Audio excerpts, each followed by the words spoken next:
আল্লাহ আপনি মুসা আলাইহিস সালামকে সাহায্য করেছিলেন, আল্লাহ আপনি মুহাম্মদ রাসূলুল্লাহ সাল্লাল্লাহু আলাইহি ওয়াসাল্লামকে সাহায্য করেছেন। আল্লাহ আমরা মুহাম্মদ রাসূলুল্লাহ সাল্লাল্লাহু আলাইহি ওয়াসাল্লামের উম্মত। আল্লাহ আমাদের কেউ নাই, মা রাইনাকা ইয়া রাব্বানা।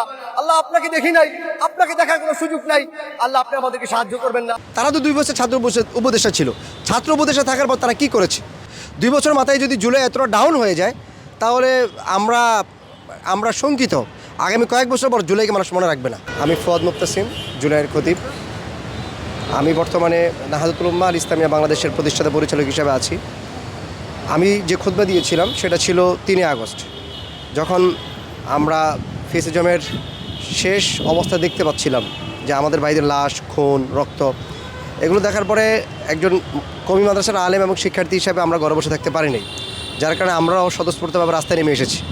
এবং আমরা 3 তারিখে দেখেছি যে বিভিন্ন জায়গায় সেনাবাহিনী মোতায়েন হয়েছিল এবং বিভিন্ন জায়গায় পুলিশ, র্যাব, অন্যরাও আমাদের উপর হামলা করছিল। তা আমার সেই ঐতিহাসিক খুতবা ছিল শনির একটা ধুনিয়া কলেজের সামনে। সেদিন খুতবা দিয়েছি এই কারণে, আমাদের বিশ্বাস, আমাদের আকীদা যে আল্লাহ সুবহানাহু ওয়া তাআলা একমাত্র সাহায্য করতে পারেন, অন্য কেউ সাহায্য করতে পারেন না। আর আল্লাহ যখন সাহায্য করবে তখন প্রকৃত সাহায্য হবে, তখন প্রকৃত বিজয় হবে। এছাড়া আসলে বিজয়ের অন্য কোনো মাধ্যম নেই। বসুন্ধরা ডায়াপেন্ট এখন আরও উন্নত। এই হট এয়ার থ্রো টপশিট দ্রুত শোষণ করে সোনামণিকে দেয় কোমল অনুভূতি। আমার মনে আছে স্পষ্ট, আমি 3 আগস্ট অনেক মানুষকে বলছিলাম যে ভাই আসেন নামাজ পড়ি, আল্লাহর কাছে দোয়া করি, আল্লাহ তাআলা আমাদেরকে সাহায্য করতে পারবেন। অন্যথায় আমরা আসলে আমাদের কোনো সাহায্য নেই, আমাদের কোনো পথ নেই।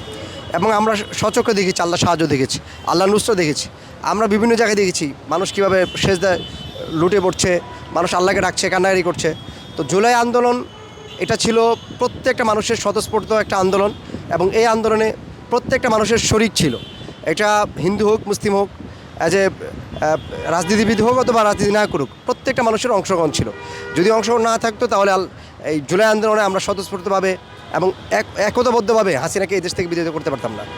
ঘটনা আমরা দেখেছি, সকাল থেকেই যাত্রাবাড়িতে প্রচুর পরিমাণ মানুষের ঢল নামে, এবং আমরা রায়ের বাগ দেখেছি যে বাসার উপর থেকে কিভাবে পুলিশ স্নাইপার দিয়ে গুলি করছে, সেটা আমাদের চোখের সামনে ছিল ঘটনাগুলো। এবং এছাড়া আমরা 3 তারিখে আরও অনেকগুলো ঘটনা দেখেছি। যাত্রাবাড়িতে গোলাগুলি হচ্ছে, যাত্রাবাড়ি ব্রিজেও গোলাগুলি হচ্ছে, এরপরে হচ্ছে আপনার শনির একটাতেও গোলাগুলি হচ্ছে, বিভিন্নভাবে ধাওয়া পাল্টা দেওয়া হচ্ছিল আর কি। এবং একটা এমনও দেখেছি যে বিভিন্ন গলি থেকে আপনার আওয়ামী লীগ, ছাত্রলীগ তারা সংঘবদ্ধ হচ্ছিল এবং ছাত্র জনতার উপর তারা অ্যাটাকে যাচ্ছিল।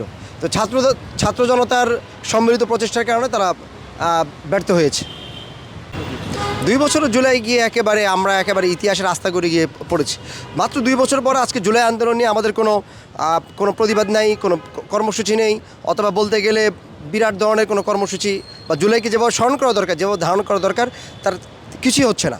আপনি দেখবেন এদেশে 15 আগস্ট অর্থাৎ শেখ মুজিবের মৃত্যুবার্ষিকীতে দেখবেন যে সরকারি প্রশাসন থেকে আমলা কামলা সবাই থেকে শুরু করে সবাই হচ্ছে বেচ পড়তো, কালো বেচ পড়তো।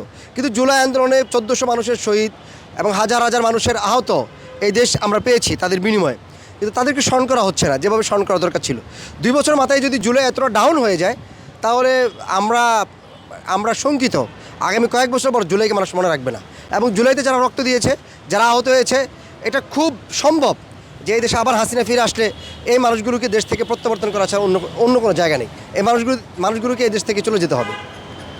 হাসিনা ফিরে দরকার নেই। আপনি দেখবেন প্রত্যেকটা পোস্টের কমেন্টে দেখবেন যে আওয়ামী লীগ, ছাত্রলীগ এত বেয়াদব, অসভ্য এবং জানোয়ার, এই কুকুর শোয়ারের মতো ওরা যে আচরণগুলো করে, এ থেকে প্রতীয়মান ওরা এই দেশে আসলে আপনার কোনোভাবে কাউকে নীরবতা থাকতে দিবে না। প্রত্যেকটা কমেন্টে গিয়ে এত বিশ্রী এবং অশালীন শব্দচয়ন করে 14 গোষ্ঠী উদ্ধার করে ফেলে ওরা আওয়ামী লীগ। ওদের ন্যূনতম কোনো মনুষ্যত্ববোধ নেই। জুলাই আন্দোলনে 1400 মানুষকে তারা শহীদ করে দিয়েছে, এটা নিয়ে তাদের কোনো ধরনের কোনো কনসার্ন নেই এবং তাদের কোনো ধরনের অনুশোচনা নেই। আপনার কি মনে হয় যে, এবং তারা এটা স্বীকারও করে না যে জুলাই আন্দোলনে এত মানুষ মারা গেছে। ওরা মনে করে গুজব, ওরা মনে করে এটা বানোয়াট, ওরা বলে হচ্ছে এটা মিথ্যে, সব কিছু ওরা মিথ্যে বলে। এবং ওরা আয়নাগর, গুম এগুলোকে বিশ্বাস করে না। তো হাসিনা এই দেশ তো ফিরবে, এটা সম্ভব ফিরবে, কারণ আমাদের দালালি আর আমাদের গাদ্দারি, আমাদের হচ্ছে আপনার কি বলে টাকা রাজনীতি, আমাদের হচ্ছে পদের রাজনীতি, আমাদের হচ্ছে কি সিন্ডিকেট, আমাদের হচ্ছে ক্রেডিটবাজি, এগুলোর জন্য আবার জুলাই আন্দোলন ফিরবে। এই জুলাই আন্দোলনে সবচেয়ে বড় ভুল যেটা করেছে সেটা হচ্ছে যে জুলাই আন্দোলন প্রত্যেকটা দল যেরকম সক্রিয় ছিল, প্রত্যেকটা দল যেরকম অ্যাক্টিভিট ছিল, এক জায়গায় একমত ছিল, কিন্তু জুলাই আন্দোলন সবাই বিচ্ছিন্ন হয়ে গেছে। এবং জুলাই আন্দোলন হয়েছে আল্লাহ সুবহানাহু ওয়া তাআলা নুসরার মাধ্যমে, আল্লাহ তাআলার সাহায্যের মাধ্যমে। ফাহাম আব্দুল সালাম বিশাল বড় বড় বয়ান দিত যে হাসবুনাল্লাহ ওয়া নি'মাল ওয়াকিল, রিফাত রশিদ বলছে আমরা শহীদ হব। প্রত্যেকটা মানুষের মূল টার্গেট ছিল আল্লাহ তাআলার পক্ষ থেকে সাহায্য, এবং আল্লাহ তাআলার সাহায্যের মাধ্যমে আমরা জুলাই পেয়েছি। কিন্তু জুলাই আন্দোলনের পরে প্রত্যেকটা মানুষ আল্লাহ তাআলার সাহায্যকে অস্বীকার করেছে। তারা মনে করেছে এটা মনে হয় তাদের নিজের শক্তি বলে, এটা মনে হয় তারা পেয়ে গেছে। অতএব এটা আল্লাহ তাআলার সাহায্য ছিল। হাজার মানুষের চোখের পানি ছিল, হাজার মানুষের অশ্রু ছিল, কান্না ছিল, রোনাজারি ছিল, রক্ত ছিল, এই বিনিময়ে আমরা দেশ পেয়েছি। কিন্তু আল্লাহকে অস্বীকার করা হয়েছে জুলাই পরবর্তীতে। আমি এনসিপিকে বলবো যে ছাত্র উপদেষ্টা যারা আছে তারা তো 2 বছর ছাত্র উপদেষ্টা ছিল। ছাত্র উপদেষ্টা থাকার পর তারা কি করেছে? তাদের তো ছিল আপনার তথ্যমন্ত্রী ছিল, তথ্য উপদেষ্টা ছিল, এরপরও কেউ ছিল ক্রীড়া উপদেষ্টা। তারা কি কাজ করেছে আমাকে দেখাক বা আমাদেরকে দেখাতে পারবে না। বরং মিডিয়াতে সিনিয়র সাংবাদিক, অমুক সাংবাদিক তমুক সাংবাদিক মিলে এদেশে হাসিনাকে যেভাবে ইস্টাবলিশ করা হচ্ছে, যেভাবে জুলাই আন্দোলনকে যেভাবে ডাউন করা হচ্ছে, এবং আওয়ামী লীগের রাজনীতিকে যেভাবে অন করা হচ্ছে, এবং দেখবেন এই যে মেয়র আফরোজ শাওন বিশাল বড় স্টার দিচ্ছে, বলছে যে আমি জুলাইকে ... এই জাতীয় কথা বলার দুঃসাহসপত্র মাত্র 2 বছর মাথায়। এই ছাত্র উপদেষ্টারা কী করেছে? তাদের অবদান কী? তাদের আসলে কী করেছে দেশের জন্য? আপনি জুলাই নিয়ে কথা বলছেন, কিন্তু জুলাই নিয়ে আপনি কী করেছেন? আমি একটা কথা আপনাদেরকে বলবো, আপনারা এদেশে রাজনীতি করেন, আপনাদের অধিকার আছে, কিন্তু রাজনীতি করতে গিয়ে সাধারণ মানুষ কেন ক্ষতিগ্রস্ত হবে? এই যে রিসেন্টলি যে আলিফ যে ক্ষতিগ্রস্ত হয়েছে, যে ছেলেটা চোখ হারিয়েছে, আপনি তাকে 10 কোটি টাকা দেন, 20 কোটি টাকা দেন, কিন্তু সেই ছেলেটাকে চোখ ফিরে পাবে? কোশ্চেন কেন চোখ ফিরে পাবে না? যে মানুষটা দুনিয়ার আলো বাতাস দেখতে একটা সময় পেয়েছিল, কিন্তু এখন যে আলো বাতাস দেখতে পায় না, সে বুঝে তার কষ্টটা কত বেশি।